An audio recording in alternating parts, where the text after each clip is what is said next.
In this tutorial, we will paint a snowy mountain landscape while understanding how to combine wet on wet and wet on dry techniques effectively in watercolor. Both techniques play very important roles in a painting. Wet on wet helps create softness, atmosphere, and distance, while wet on dry gives us structure, contrast, and details. Learning when to use each one is what gives you more control over watercolor.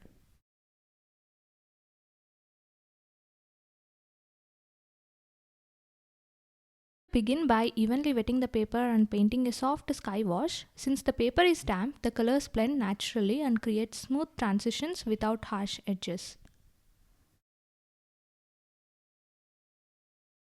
While the paper is still wet, I will start painting the background mountains using wet on wet. Notice how the edges stay soft and slightly blurred. This is perfect for distant elements because soft edges naturally create depth and atmosphere. I am allowing the water to move the pigment gently instead of forcing every detail with the brush.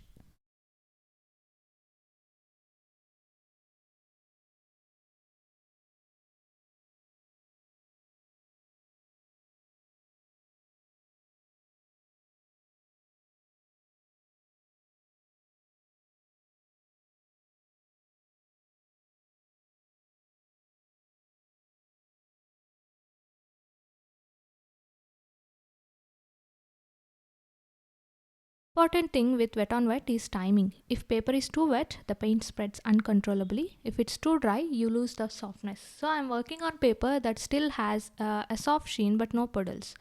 Now I will let the entire painting dry completely before moving into the foreground. This is why we transition into wet on dry.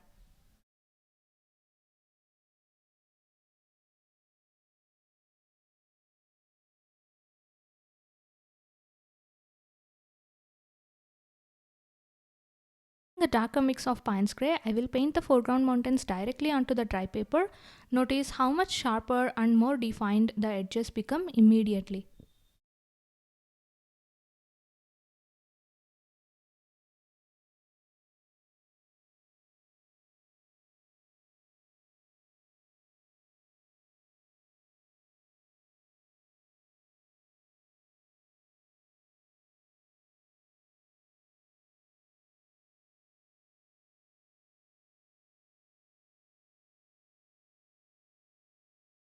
Contrast between soft background and sharper foreground is what creates separation and makes the landscape feel more dimensional. Wet on dry is especially useful when you want stronger shapes, details, and focal points.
Next, I will paint this small cabin in the foreground. Since the paper is dry, I have much more control over the shape and the edges. This helps the cabin stand out clearly against the softer backgrounds.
Add a few snowy details. These small structures on the cabin and highlights helps bring more realism and interest into the painting.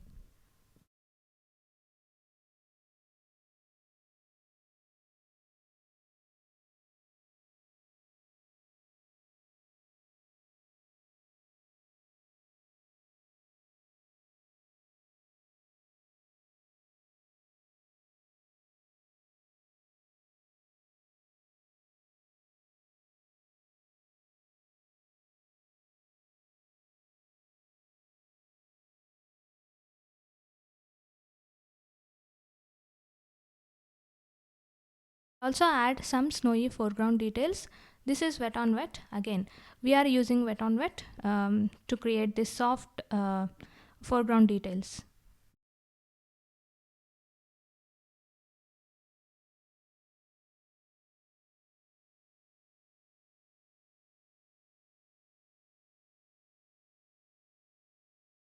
Finally, I will finish everything with a little paint splatter to create extra texture and atmosphere across the snowy landscape. This balance between wet on wet softness and wet on dry detail is one of the most important things to understand in watercolor, because watercolor is not about letting the paint flow, it's about learning how to control that flow intentionally. If you would like to learn wet on wet watercolor step by step, I also have a free mini course for you. I have linked it in the description below. The lesson is ongoing. Today I have uploaded lesson 2. Tomorrow I will be uploading lesson 3 and 4. So if you are interested, I will see you there.